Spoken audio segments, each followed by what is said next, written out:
Good afternoon and welcome to the press conference after the General Affairs Council today. The Romanian Minister Delegate for European Affairs, Mr. George Ciamba, who presided the meeting today, and the European Commissioner on Neighbourhood Policy and Enlargement Negotiations, Mr. Johannes Hahn, will present you the outcome. Afterwards, the floor will be open for questions. Minister Ciamba, please, you have the floor. Thank you so much. Today we had the last General Affairs Council under the Romanian presidency.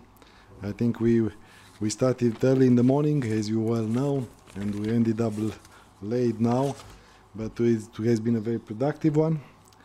I already briefed, I think, the media about the MFF.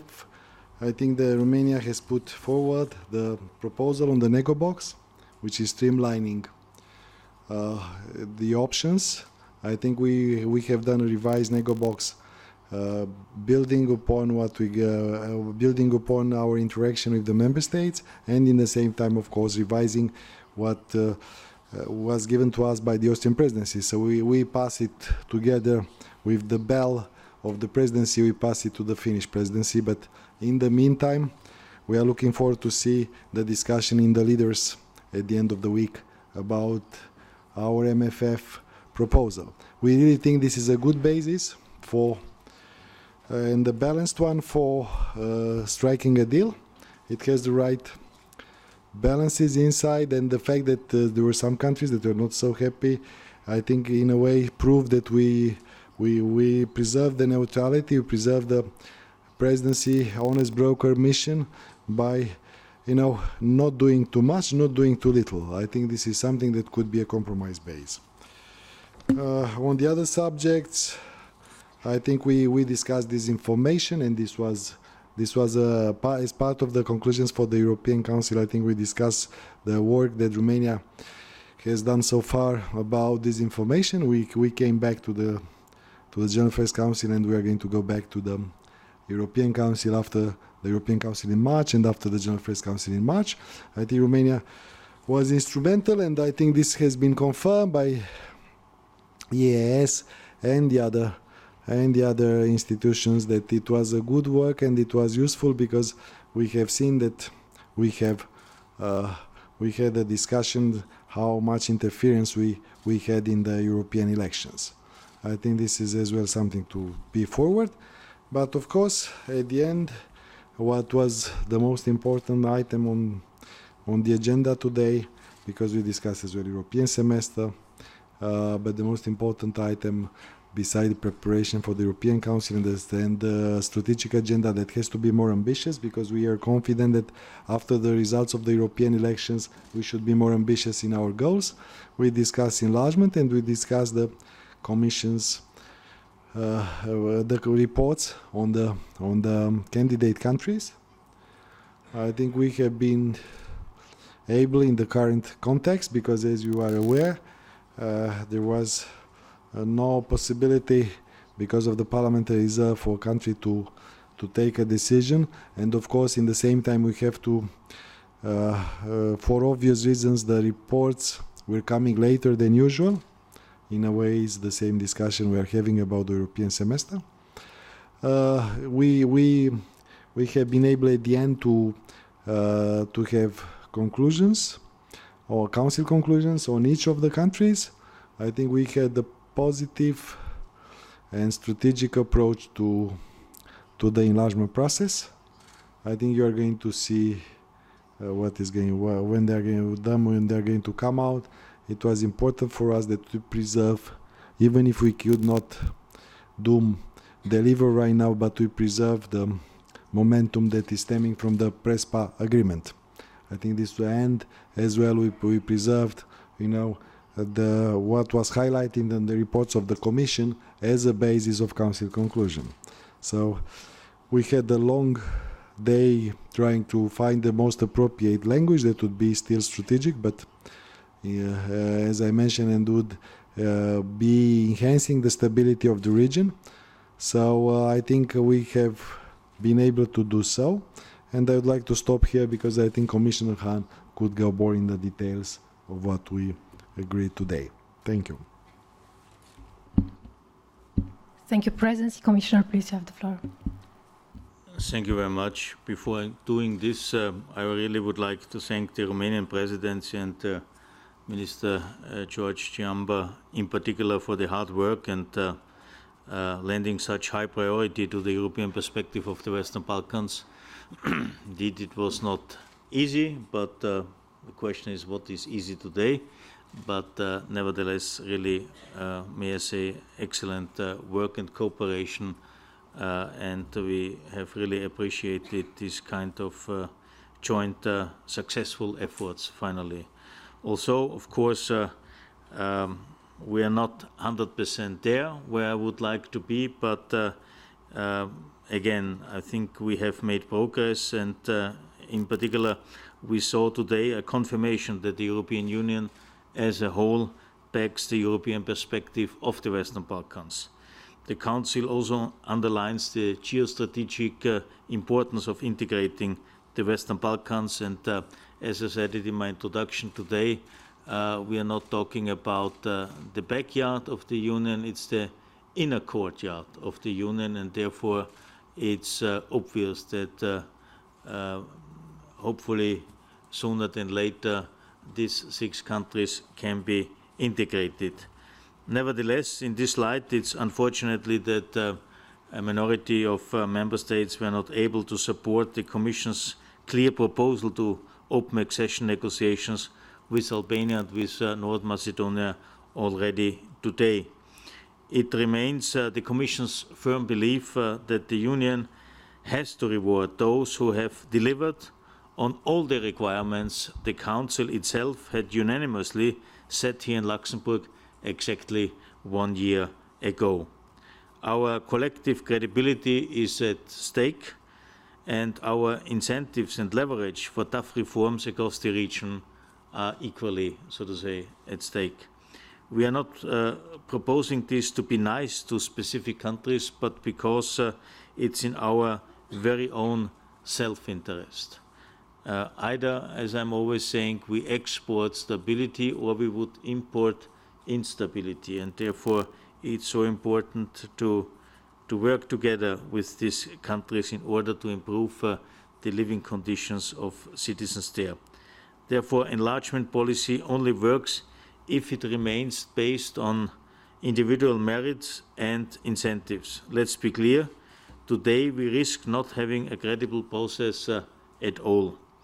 As today's conclusions say, enlargement is a strategic investment in peace, democracy, prosperity, security and stability in Europe. I therefore trust that the Member States will not now all be able to decide straight after the summer. Indecision and inaction are not an option, and I'm convinced and trustful that all Member States and their respective institutions will have the ability and the time frame to look into our report and our recommendations and to have a thorough assessment. Concerning now some details concerning the Commission's opinion on Bosnia and Herzegovina's membership application, the Council will, as expected, react once it has had the time to study the roadmap, which we proposed at the end of May. Concerning Turkey, the Council confirmed that the country keeps moving away from the European Union by its own decisions. Therefore, the de facto hold to the accession negotiations, which the Council decided last year, remains in place.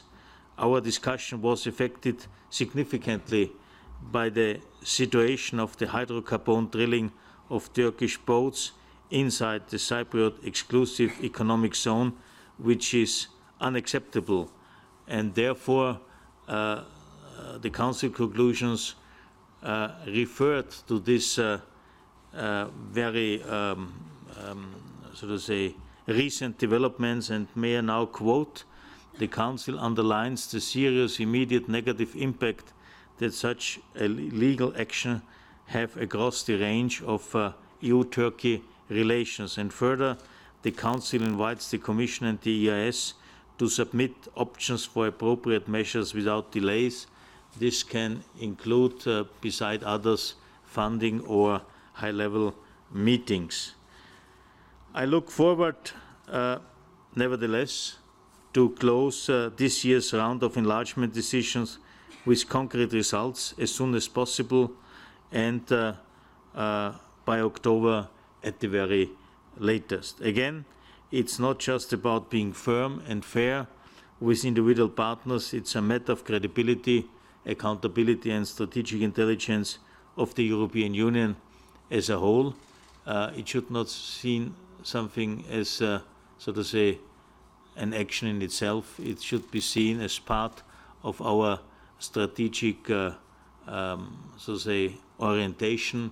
And it was said by many participants today, if Europe really wants to play in the future a role as a player and not only as a payer on a global scale, it has to begin with a sound performance on our side at the Western Balkans as a precondition to be an acknowledged and credible partner also on the global scale. Thank you. Thank you, Presidency. Thank you, Commissioner. The floor is now open for questions. Please mention your name and the media that you're representing. Diego, first question. Thank you. Diego Velasquez for the Luxembourger Wort. It's a question for Mr. Hahn.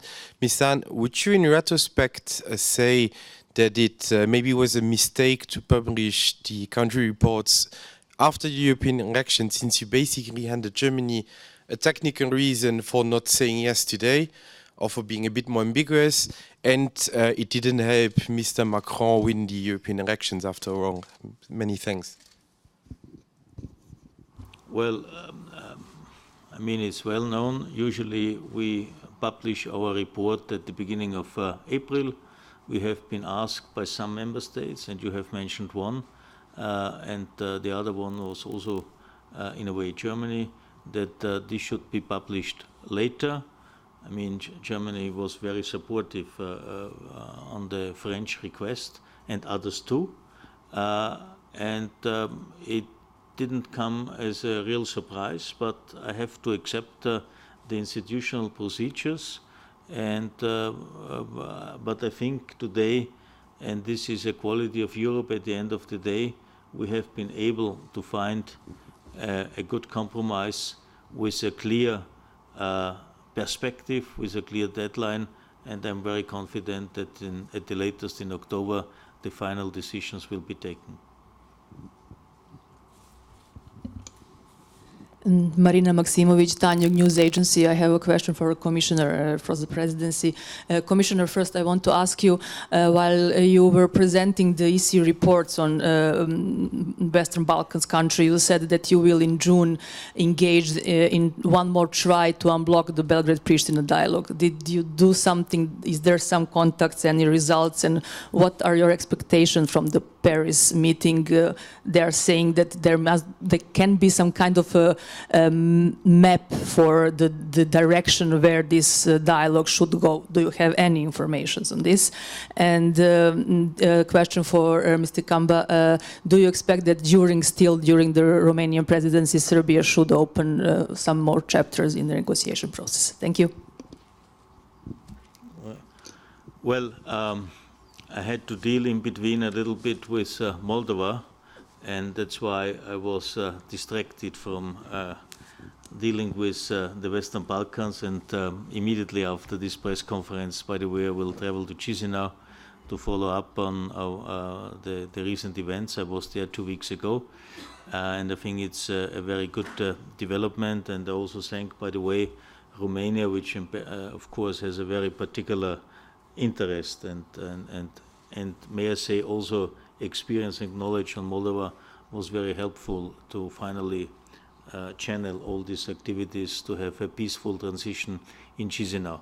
Therefore, I have to postpone my attempts to early July, but I certainly will never give up on the issue and try to find a momentum and good arguments. But for this, again, also I need our member states to back it, because without, so to say, credible examples in other cases, it's difficult to motivate the leaders in Belgrade and Pristina to return to the negotiation table, because it's not an easy task, and it needs a lot of political courage to work on a compromise, on an agreement. But they have to know what are the positive consequences, and the positive consequences can only be the European perspective. And again, also for this, the issue of North Macedonia, but also Albania, is extremely important. And I was also, I'm very much welcome that in today's conclusion we have highlighted the achievement in Prespa, which is, I think, extremely important, and has shown that if there's a European perspective, even so-called frozen conflicts could be resolved. Well, the Paris meeting is something for the colleagues in Paris and Berlin. I think it's quite good to have a distribution of workload also amongst some colleagues. Romania was a president, is a strong believer in enlargement, and I think this is one of the reasons that from the very beginning we said this is a priority.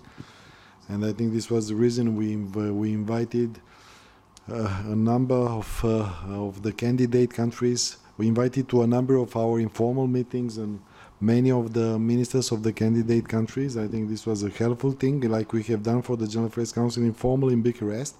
And of course, we are confident that we would have liked to do with Serbia more, but of course, we'd be doing at least one chapter. And I think would be before the end of the presidency, maybe one of the last things of the presidency is going to be this one. So we wanted to have more. We have more ambitious plans, both for Serbia and both as well for when it comes to the enlargement perspective. But I think that we are quite happy that today, I think we have been able to preserve what we have received when we took over the presidency. So we are now confident that when it comes to Northern Macedonia and Albania, we preserved actually the momentum that we had, and we had a clear, we have a clear timeline, which is an important one. And secondly, I think there was once more a clear recognition about the Prespa agreement, something that we all the time mentioned during the European elections, and I think the European elections went well, and this is one of the reasons that we were saying that we should not see it such a gloomy and such a pessimistic way, is that we in these times we have been able to agree on the Prespa agreement. This was a good omen for the whole European elections. This is something that we should not forget once the European elections are over. And it was important to preserve it as well today in the economy of the conclusions. Thank you. Thank you, Michael. Thank you, Michael Peel, Financial Times. I'd like to ask, first of all, that it seems that there is no chance that Albania is going to get the go-ahead in October, and that I'd be interested, Commissioner Hahn, in your reflections on that it seems that the attitude of a number of member states is such that that is just not going to happen. Secondly, I wondered if the Commission had its own concerns about certain developments in Albania, for example, the domestic political crisis, and also, for example, some of the allegations recently aired in Bild newspaper about alleged links between organized criminals and officials. Thank you. Well, what I always try to explain and to argue is that the European Union, the Commission and Member States have a lot of leverage in preparing accession negotiations. We have the highest level and impact on the development of a country during this accession process, and we have almost no leverage or minor one after the accession. And of course, you can look today at Albania, and you might be worried about the ongoing political situation, in particular ahead of the local elections. But it's important to differentiate between what has been agreed with Albania and the European Union, based at the European Union side of a unanimous decision of all member states. And there have been 5 key priority areas where Albania had to deliver. And according to our assessment, Albania has delivered. And in particular, in this area of judiciary reform, they have made a judiciary reform in so to say unprecedented dimension and magnitude. And to blame them now that, for instance, 8 out of 9 judges at the Constitutional Court have been dismissed because of this tough and robust instrument of vetting, which we have together introduced and which is monitored by an international monitoring group, not only the Europeans but also, for instance, the Americans, would be in a way unfair, because it has proven to be so to say an efficient measure. But of course we cannot totally ignore the domestic political situation, and this is very much influencing, I have to say, the assessment of some of our member states. But I hope that now quasi this grace period till October might be helpful, and in order to change the opinion of one or the other member state. But again, it's about looking at a particular situation from the perspective of a half full or of a half empty glass. And I prefer to look at the half full glass, and that's why, again, I subscribe to the concept of having accession negotiation, and we are talking about a long-lasting process. It's not something where the result can be seen immediately. And therefore, again, I hope we can convince our member states about the effectiveness of a process and the leverage we have during such a process.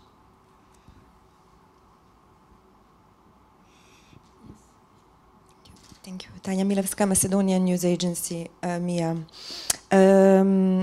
The impact of this decision will be extremely disappointing for North Macedonia. I think you are aware of that, Commissioner.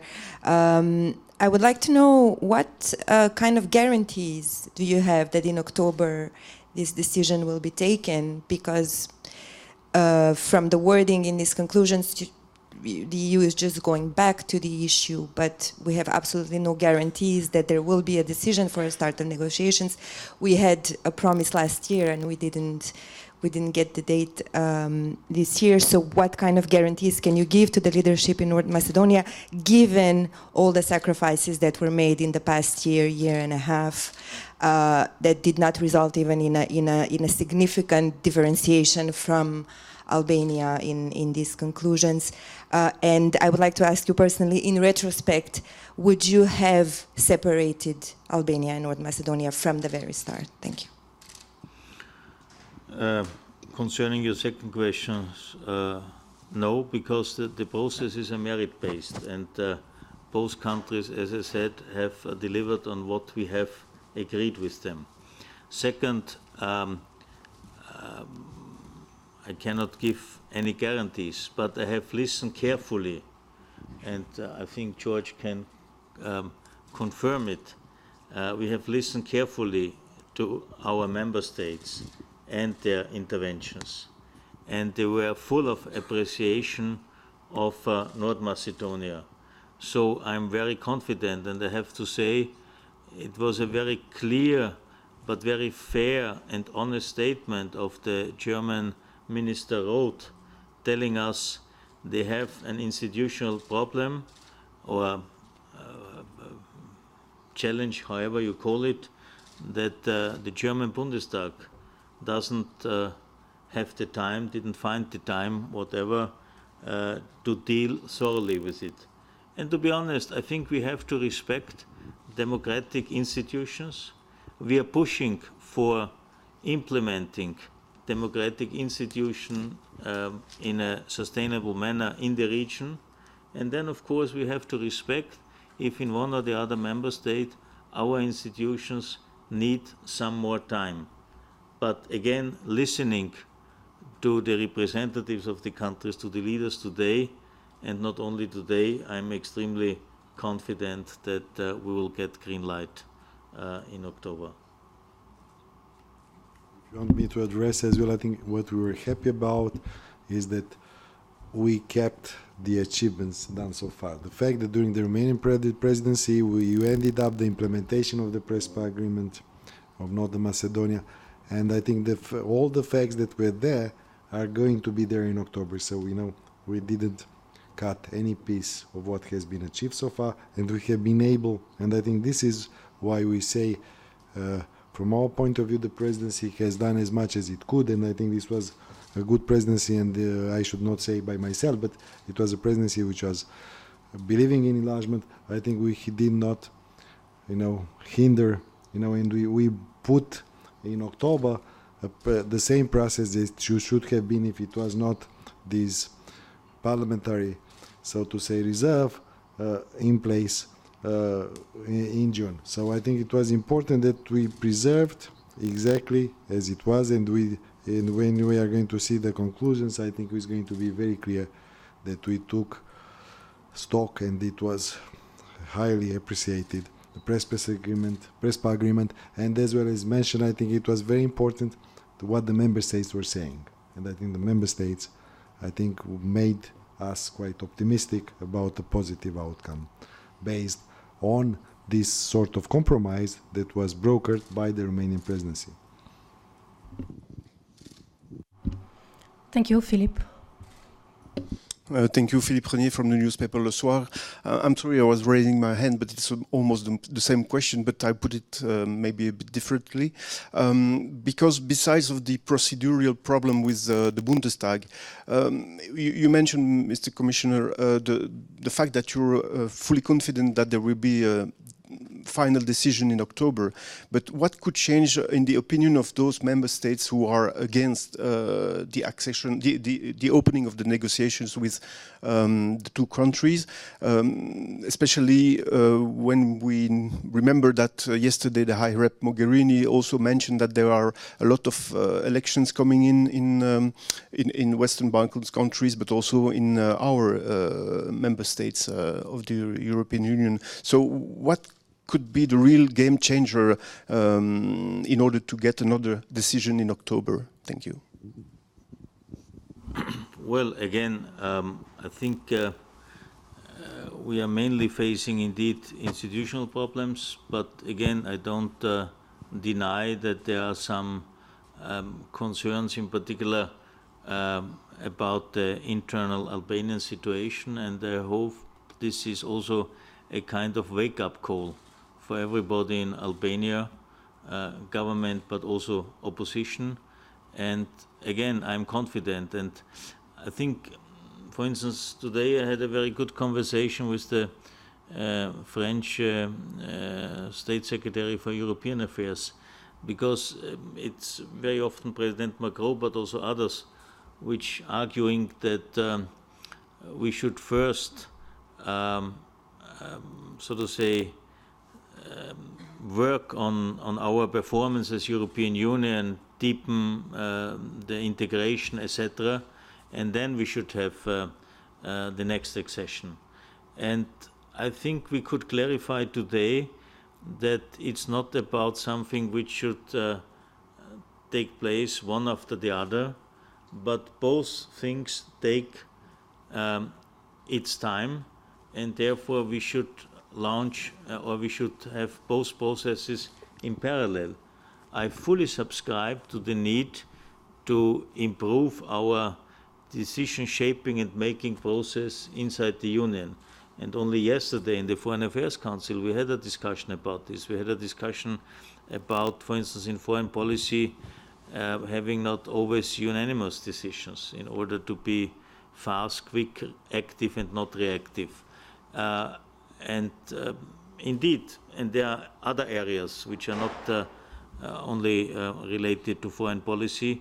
So this is something we have to address, because already today with 28, unfortunately probably soon 27 member states, we are at our limits, and changes from my humble point of view are necessary.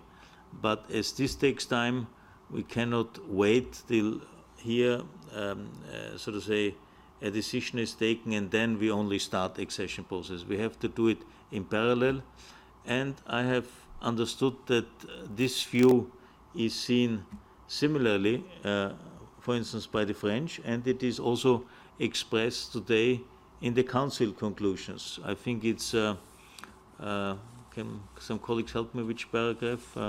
3. In the paragraph 3, you can find quasi a reference to these reflections. If I may as well add a lot or something, what was refreshing today was that, there was an acknowledgement that, enlargement is not just a piece of policy, it's a strategic part of the Union. And there was as well an acknowledgement that in order to, one of the themes of the Romanian presidency, cohesion, in order to, if we are not going to be able to achieve results, this is not going to help with our internal cohesion. I think, it's important that what we were saying, that Europe, if it wants to be a global player, has to be first a regional player and has to have a role of stabilization in its neighborhood. And I think this the best way to proceed and the best set of policy that Europe has, it's enlargement, and this is how it worked. And today I could hear a lot of encouragements about the strategic dimension of enlargement and what it brings as well for this global role that Europe should be playing, and that everyone wants to enhance. So in a way, I don't think there is a contradiction in terms that you want to do more Europe and you don't, and you want enlargement. Okay, so we have one more question there in the back. Erisa Suka, ABC News and Clan TV. Question for Minister, first of all. What happened to the presidency ambition to have this, encouraging conclusion, which would sound as a green light for North Macedonia? How do you end up with the same conclusions for two countries when several member states are making a clear difference between them? And for Commissioner, maybe you didn't notice yesterday, but you were referring to only one country before the FAC meeting yesterday, and it was North Macedonia. Does that mean that you have already opted for the decoupling in your mind? Thank you. Just to, I would not say that, I think first of all we have to be very fair and say that we realize today more than we thought yesterday is going to be possible to achieve today. Secondly, as I mentioned before, I think we kept on the Northern Macedonia the value of press space, and I think this is important to mention, and this as well responds in a way to your question. Thirdly, I think it was important that a country like ours was being able to find today, so to say, the unanimity on some of the issues that were not so easy. So just yesterday, I think there were some countries that would not agree on having special highlights, and I think that we have seen them in the text. So I should say that we preserve, maybe we have not come to a historical decision of opening negotiations, but at the end of the day, I think we did not as well come with anything that would impede any kind of decision in October, and I think this was mostly encouraged. And I should say from the analysis of the languages that is a positive language, and it was being able to be passed in the Council. Not at all, but probably I was, and I am still under this very, very positive shock that such a conflict could be resolved, and that's why probably I have mentioned it, but it should serve also as a kind of motivation to others. Hi, Marine Laouché from Agence France Presse. It's on a different topic. It's about the European Council conclusions. In your discussion today, did the because it seems there's a growing support among member states for the 2050 target for carbon neutrality. Is that something that came up in your discussion today? Because despite this growing support, it doesn't look like this 2050 target is going to appear in the conclusions. So was that something you discussed today? Thank you.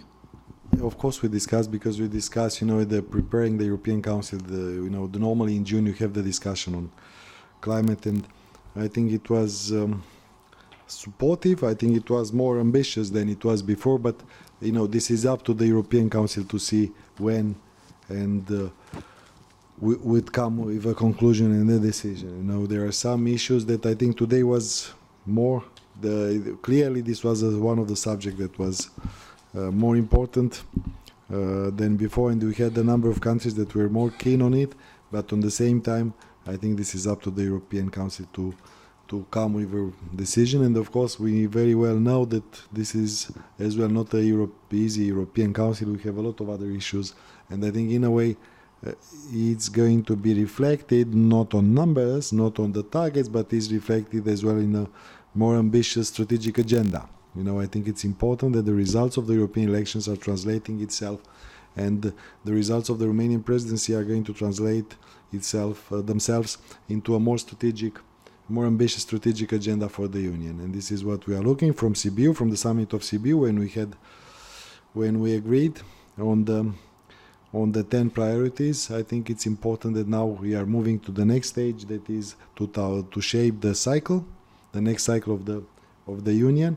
And we have to factor in Sibiu, which was a good omen for the European elections, results of the European elections, and I think this is where the leaders should be more ambitious. And then it goes to the climate, like in any other subject that you mentioned. I think they became more ambitious because we have seen that there is a higher level of support for the European project. Thank you very much. This was all for today. Have a nice afternoon.